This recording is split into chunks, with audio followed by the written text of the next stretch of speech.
नमस्कार, मैं हूं संध्या। उत्तराखंड लाइव में आप सभी का स्वागत। पहले देख लेते हैं हेडलाइंस। सीएम धामी ने किया पिथौरागढ़ में जल जीवी में मेले का शुभारंभ। कहा, भारत नेपाल की सांस्कृतिक और व्यापारिक विरासत का अद्भुत संगम है ये मेला।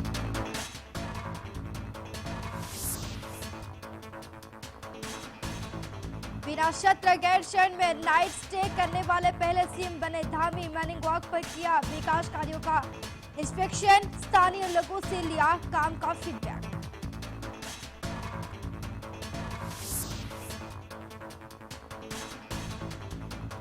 दूसरे राज्यों में रह रहे केदारनाथ वासियों से मिलकर लौटे बीजेपी प्रत्याध्यक्ष।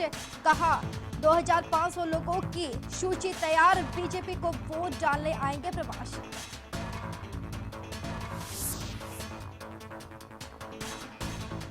कल सुबह 6 बजे से खुलेगा कॉर्बेट नेशनल पार्क का ठिकाना जोन। 25 दिसंबर तक हुआ नाइट स्टे फुल। पर्यटकों की आमद देख कारोबारी खुशी।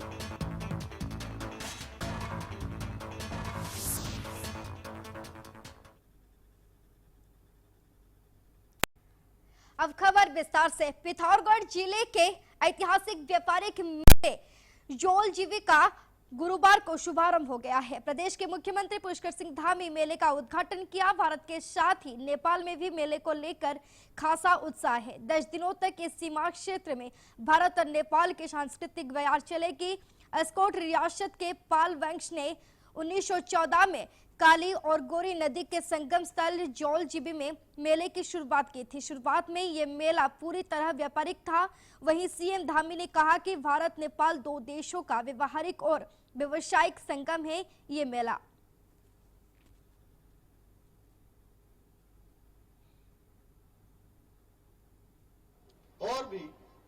और अधिक मजबूत हो रहे हैं और प्रगाढ़ हो रहे हैं।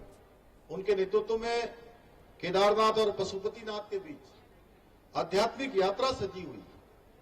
एक यात्रा केदारनाथ से पशुपतिनाथ की हुई थी। उस यात्रा ने भी दोनों के संबंधों को, दोनों राष्ट्रों के संबंधों को मजबूती प्रदान की थी। मुझे प्रसन्नता है कि वर्षों से जौल जीबी का ये मेला भारत और नेपाल के बीच भी सांस्कृतिक संबंधों के साथ साथ आर्थिक संबंधों को भी आगे बढ़ाने का काम करता आ रहा है। ये मेला निश्चित रूप से कुछ चुनौतियां भी समय के साथ खड़ी हुई हैं। जिस प्रकार से पहले इस मेले का एक अपना स्वरूप था, वो कभी बढ़ा है, कभी घटा है, कहीं न्यूनता आई है। लेकिन इन चुनौतियों के साथ भी ये मेला हमारे छोटे व्यापारियों का, कारीगरों का, किसानों को अपने उत्पादों को प्रदर्शित करने और उन्हें एक मंच प्रदान करने का भी। सीएम पुष्कर सिंह धामी विरा विधानसभा क्षेत्र के गैरसैंण में नाइट स्टे करने वाले पहले मुख्यमंत्री बन गए हैं।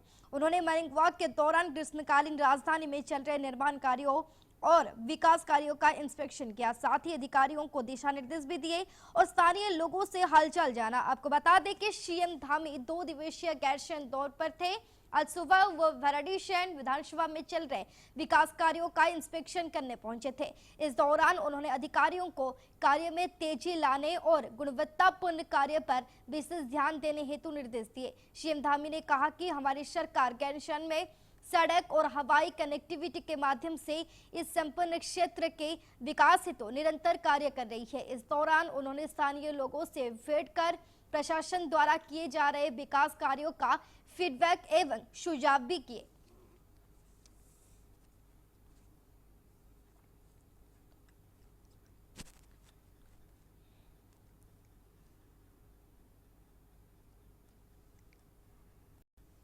केदारनाथ उपचुनाव के लिए भाजपा ने अपनी कमर कस ली है। वहीं भाजपा प्रदेश अध्यक्ष महेंद्र भट्ट ने कहा कि भाजपा प्रवासी प्रकोष्ठ के माध्यम से पार्टी ने उन मतदाताओं से संपर्क साधा जो दिल्ली, चंडीगढ़, हरियाणा में रह रहे हैं। भट्ट ने कहा कि वो स्वयं इन स्थानों पर गए और लोगों से केदारनाथ पहुंचकर मतदान की अपील करके आए हैं। पार्टी ने अब तक ऐसे 2500 प्रवासियों की सूची तैयार की है जो केदारनाथ उपचुनाव में आकर वोट डालेंगे। महेंद्र भट्ट के मुताबिक ये मतदाता अलग अलग राज्यों से वोट देने आएंगे जो केदारनाथ के वोटर तो हैं लेकिन बाहर रह रहे हैं।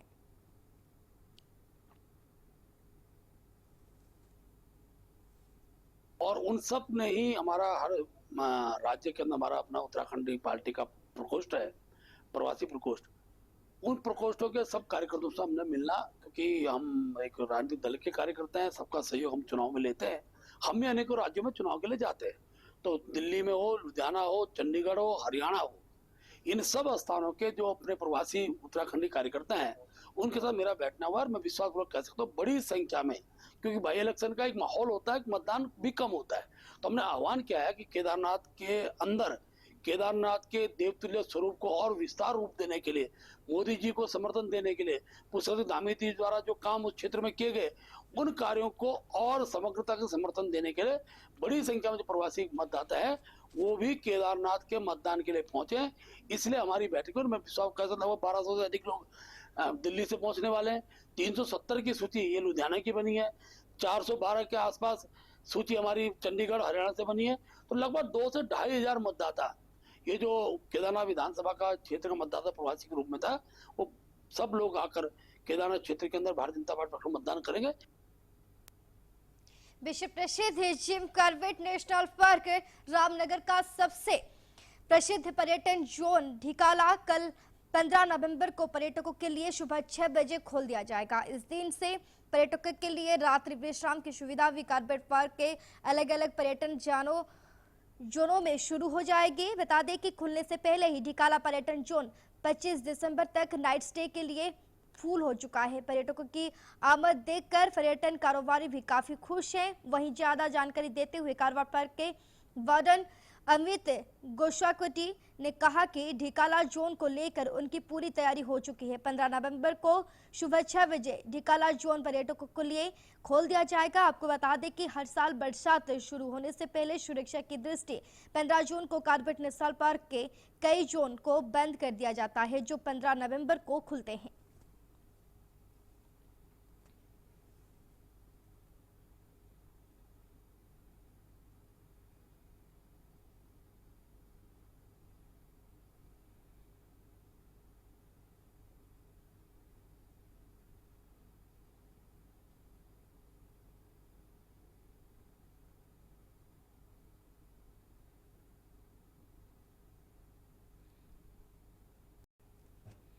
नगर क्षेत्र से लंबे समय से बगैर रजिस्ट्रेशन के चल रहे सेवा अस्पताल को स्वास्थ्य विभाग की टीम ने छापेमारी के दौरान अनियमितताओं के चलते सीज कर दिया। अस्पताल पर जुर्माना भी लगाया गया है। बता दें कि मुख्य चिकित्सा अधिकारी के निर्देश पर नगर स्वास्थ्य अधिकारी डॉक्टर अमरजीत सिंह साहनी तथा पुलिस ने सेवा अस्पताल पर छापा मारा था।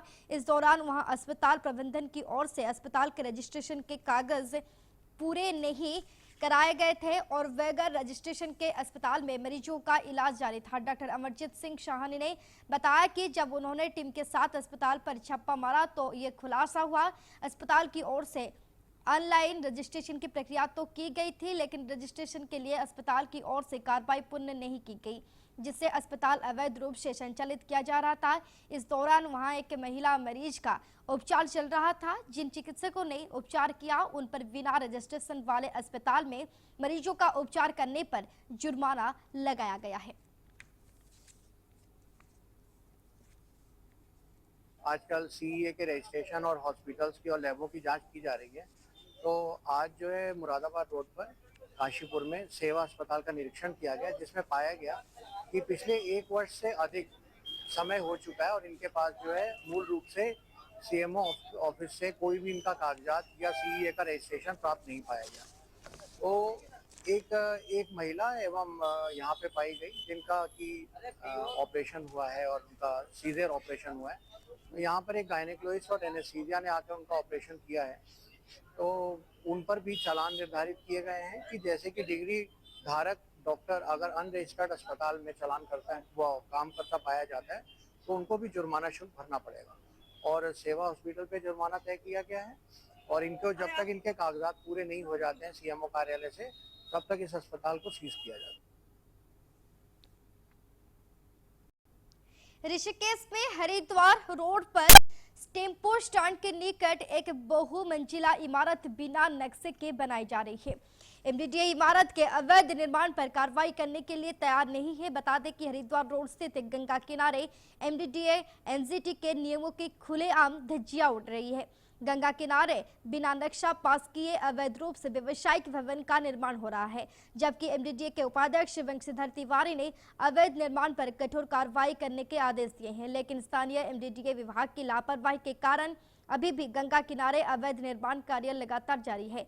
ऐसा नहीं है कि एमडीडीए के संज्ञान में ये मामला नहीं है। मामला संज्ञान में होने के बावजूद कार्रवाई नहीं होने से एमडीडीए की कार्यशैली पर सवाल खड़े कर रहे हैं। स्थानीय लोग कार्रवाई नहीं होने पर अधिकारियों की मिलीभगत की आशंका जता रहे हैं। शहर में इस प्रकार के कई अवैध निर्माण और भी हो रहे हैं। इन अवैध निर्माणों को लेकर शहर के सामाजिक कार्यकर्ता योगेश शर्मा ने हाईकोर्ट में जनहित याचिका लगाने की तैयारी पूरी कर ली है।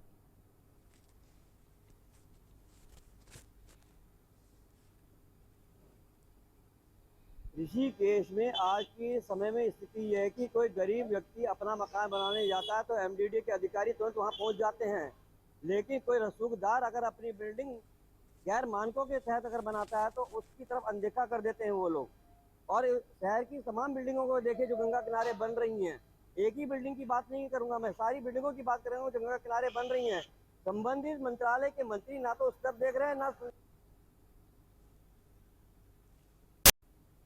15 अक्टूबर को सुप्रीम कोर्ट ने प्रदेश सरकार के नियमितीकरण के खिलाफ एसएलपी खारिज कर वर्ष 2018 में नैनीताल हाईकोर्ट द्वारा लिया गया उपनल कर्मियों की नियमितीकरण के पक्ष में लिए गए निर्णय को सुप्रीम कोर्ट ने यथावत रखा। इसके बाद उपनल कर्मियों के प्रति सरकार की उदासीनता को लेकर कर्मचारी विशाल मोहराली कर सचिवालय कूच किया। इसके बाद कर्मचारी कोई आश्वासन दिया गया कि जल्द ही इस पर निर्णय लिया जाएगा, लेकिन बावजूद उसके एक बार फिर सरकार ने पुनर्विचार याचिका दाखिल कर दी है, जिसको लेकर कांग्रेस के वरिष्ठ उपाध्यक्ष सूर्यकांत धस्माना ने सरकार को जमकर घेरा।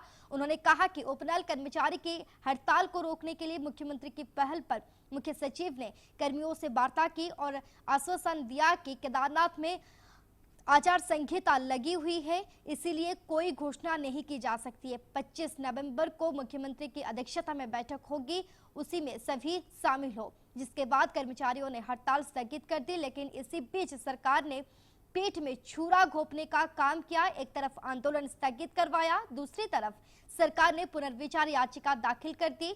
धस्माना ने कहा कि इसके खिलाफ कांग्रेस पार्टी का प्रतिनिधिमंडल राज्यपाल से समय मांग रहा है। जब भी समय मिलेगा कांग्रेस प्रतिनिधिमंडल राज्यपाल के पास जाएगा और कांग्रेस उपनल कर्मचारियों के साथ खड़ी होगी। जिस दिन घटना हुई उस दिन आप पूरे शहर में चेकिंग कर रहे हैं, आप पब्स में छापे मार रहे हैं। इसका मतलब शहर के अंदर ये खुलेआम चल रहा था। घटना होने के बाद 6 जिंदगियां, 6 जवान जिनका पूरा भविष्य, उनका परिवार खत्म हो गया। आप समझिए कि परिवार में 6 चिराग बुझ गए। उसके बाद आप छापे मार रहे हैं। शहर के अंदर जिस प्रकार से क्लब कल्चर शुरू हुआ है, रात को लेट नाइट पार्टी चल रही है, शराब चल रही है, जगह जगह 10-10 कदम में विदेशी मदिरा की दुकानें सरकार ने खुलवा दी हैं, कदम कदम पे अंग्रेजी शराब के ठेके हैं, शराब सरेआम सड़कों में गाड़ी खड़ी करके शराबें पी जा रही हैं। शहर के अंदर तमाम व्यवस्था चरमराई हुई है।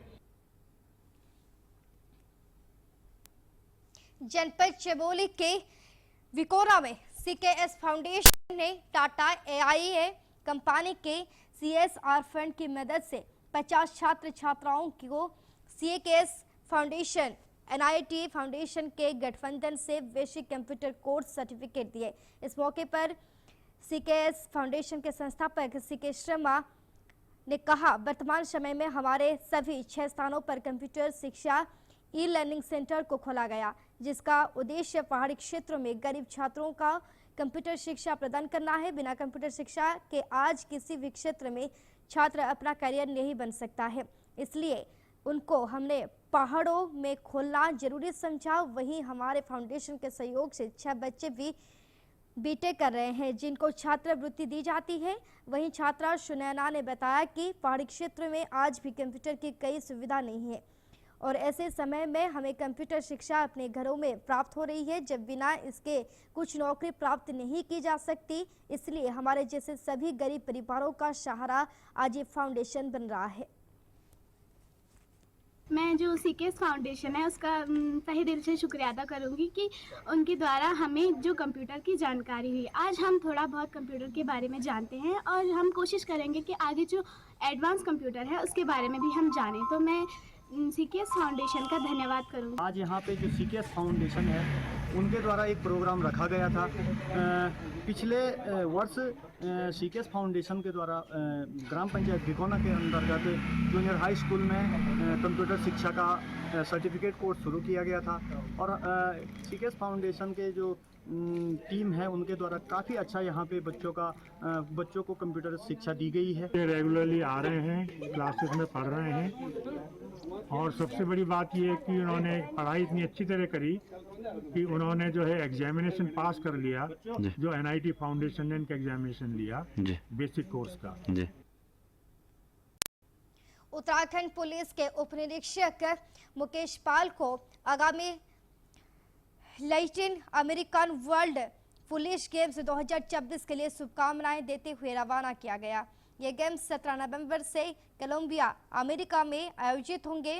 हल्द्वानी के मीटिंग हॉल में आयोजित एक समारोह में एसपी नैनीताल प्रहलाद नारायण मीना ने मुकेश पाल को नैनीताल पुलिस परिवार की ओर से शुभकामनाएं दी और उनके बेहतरीन प्रदर्शन की कामना की। आपको बता दें कि उप निरीक्षक मुकेश पाल पावर लिफ्टिंग में भारत से चयनित एकमात्र खिलाड़ी हैं जो इस बार वर्ल्ड पुलिस गेम्स में देश का प्रतिनिधित्व करेंगे। इससे पहले मुकेश पाल ने 2023 में कनाडा में वर्ल्ड पुलिस गेम्स में 2 रजत पदक जीते थे और बेंगलुरु ओपन नेशनल चैंपियनशिप में रजत पदक हासिल किया। हालांकि 2026 में उन्होंने चोट और ऑपरेशन के कारण कुछ समय तक खेल से दूरी बनाई, लेकिन अब शानदार फिटनेस और फॉर्म के साथ कोलंबिया में भारत का तिरंगा लहराने के लिए तैयार हैं।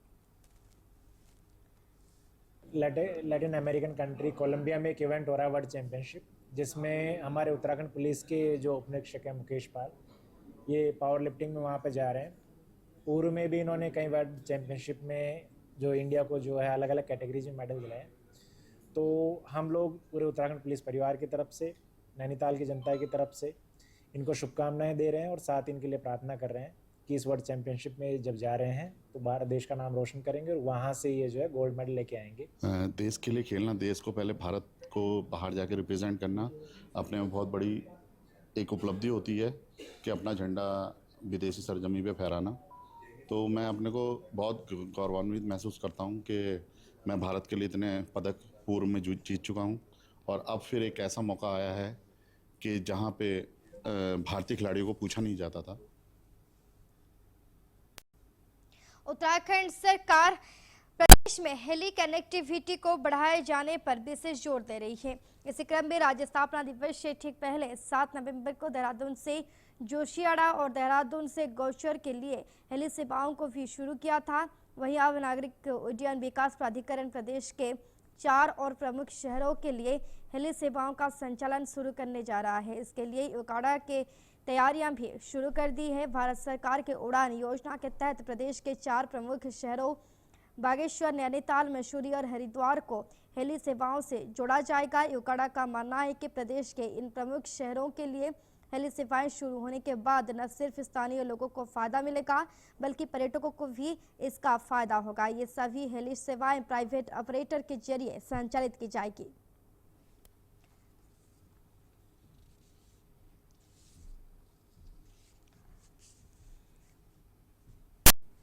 देहरादून के परेड ग्राउंड में चल रहे 5 दिवसीय युवा महोत्सव में स्पोर्ट्स साइंस पर कार्यशाला का आयोजन किया गया था। कार्यशाला में विशेषज्ञों द्वारा खिलाड़ियों को खेल के प्रति जागरूक किया गया, साथ ही खेल से रोजगार के बढ़ते अवसरों के बारे में जानकारी दी गई। वहीं कार्यशाला में पहुंचे खेल विभाग के विशेष प्रमुख सचिव अमित सिन्हा ने बताया कि कार्यशाला में स्पोर्ट्स कॉलेज के बच्चों के साथ ही कोच भी मौजूद रहे। कार्यशाला के जरिए खिलाड़ियों को अपने भीतर छिपी प्रतिभा को निखारने के साथ ही खेल से रोजगार मिलने वाले लाभ की भी जानकारी दी गई।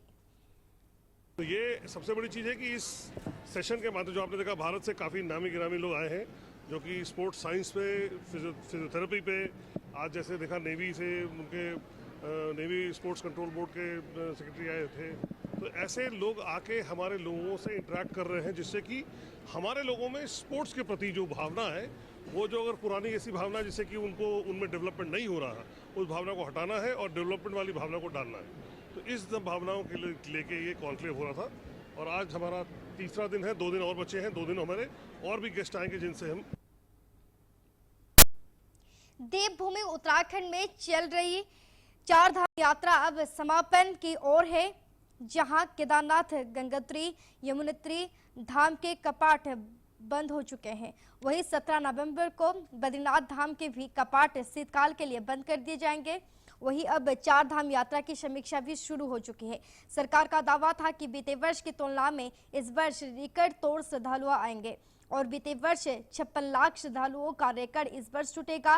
वही यात्रा को लेकर कांग्रेस का कहना है कि यात्रा के शुरुआती चरण में ही सरकार के दावों की पोल खुली और तमाम अव्यवस्थाओं से श्रद्धालुओं को जूझना पड़ा। कांग्रेस ने श्रद्धालुओं की अपेक्षाकृत कम संख्या को सरकार की व्यवस्था में कमी बताई है। वहीं बीकेटीसी अध्यक्ष ने इसको लेकर कहा कि क्योंकि यात्रा को समय समय पर रोकना पड़ा और बरसात की अवधि लंबी होने के चलते भूस्खलन अन्य आपदाओं से भी यात्रा पर प्रभाव पड़ा है, इसलिए यात्रियों की संख्या कम दिखी गई। साथ ही उन्होंने कहा कि क्योंकि बद्रीनाथ धाम की यात्रा अभी संचालित है तो संभावना है कि श्रद्धालुओं की संख्या में जरूर इजाफा होगा। इन्होंने रजिस्ट्रेशन के आधार पर ये किया और रजिस्ट्रेशन में किए हुए लोग भी बहुत से लोग नहीं आ पाए। स्थितियां और हालात ऐसे नहीं थे, खाली यात्रियों की संख्या कम नहीं है, व्यापार घटा। इन 6 सालों में बीजेपी के शासन में जो हमारा 4 धाम यात्रा में व्यापार था, होटल वालों का, जो हमारे होम स्टे वालों का, गाड़ी वालों का, खुमचे वालों का, छोटे छोटे रेस्टोरेंट्स वालों का, उनका सबका व्यापार घटा है।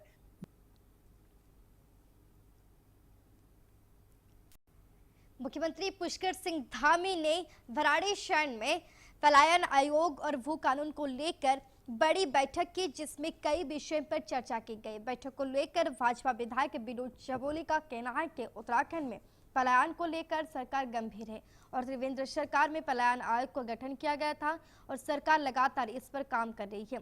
सीएम धामी ने पलायन आयोग को लेकर भराड़ीसैंण में समीक्षा बैठक की, जिसमें कार्य को लेकर चर्चा की गई। साथ ही बीते दिनों हुए सबसे बड़े प्रवासी सम्मेलन में संदेश दिया गया कि रिवर्स पलायन की ओर बढ़े। उन्होंने कहा कि सौभाग्य की बात है कि 9 नवंबर को पीएम मोदी ने भी अपने संबोधन में रिवर्स पलायन की बात करते हुए उत्तराखंड वासियों से अपने घर की ओर जाने की अपील की है। उन्होंने कहा कि सीएम धामी स्पष्ट कर चुके हैं कि जल्द ही प्रदेश में सख्त भू कानून लाया जाएगा। तो पलायन आयोग ने जो भी उसके ऑब्जर्वेशन है, उसके बाद जो उसने सिफारिशें की हैं, उन सिफारिशों को हम धरातल पर ला रहे हैं और आज भराड़ीसैंण में बैठकर हम फिर पलायन आयोग की समीक्षा कर रहे हैं कि अगर उसमें कितना काम हम कर चुके हैं, कितना काम आगे हमको करना है। और उसके साथ साथ हमने अपनी प्रतिबद्धता ये भी दिखाई है कि अभी कुछ दिन पहले हम लोगों ने जो प्रवासी उत्तराखंडी हैं उनको लेकर यहाँ पर एक बड़ा सम्मेलन किया और सबसे अपील की है कि सब लोग रिवर्स पलायन की ओर चलें। यदि अब तक की सबसे बड़ी खबर, अब वक्त है बुलेटिन की समाप्ति का। आज्ञा दीजिए।